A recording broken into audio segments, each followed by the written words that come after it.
ضلع شانگلہ اور تورگھر کے درجنوں دیہات کی ہزاروں آبادی کو آپس میں ملانے والا کابل گرام کے مقام پر 2011 میں تعمیر کیے جانے والا 600 فٹ لمبا پل مسلسل آندھی اور طوفان کی نظر ہوتا جا رہا ہے۔ پل کی تعمیر و مرمت کے نام پر کروڑوں روپے کا فنڈ منظور ہو چکا ہے، لیکن گراؤنڈ پر کچھ بھی نہ ہو سکا۔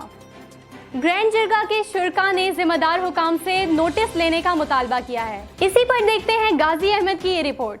ضلع شانگلہ اور تورغر کے درجنوں دیہات کی ہزاروں آبادی کو آپس میں ملانے والا کابل گرام کے مقام پر 2011 میں تعمیر ہونے والا 600 فٹ لمبا رابطہ پل شیریوں کا واحد ذریعہ عام رفت ہے، جو کہ کئی بار تیز آندھی اور طوفان کی زد میں آ کر ڈیمیج ہو چکا تھا۔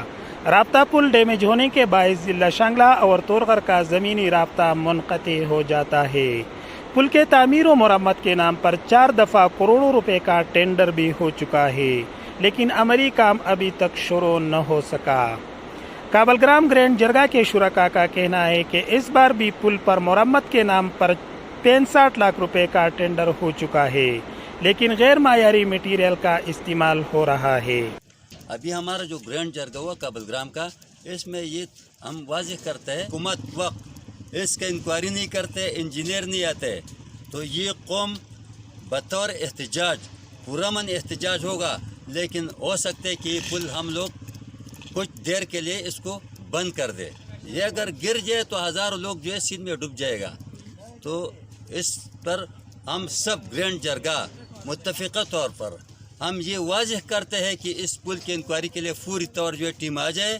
روزانہ کی بنیاد پر سینکڑوں افراد کا آمد و رفت اسی پل پر ہوتا ہے۔ پل بار بار خطرے کی گھنٹیاں بجا رہا ہے، جو کسی بھی وقت بڑے حادثے کا سبب بن سکتا ہے۔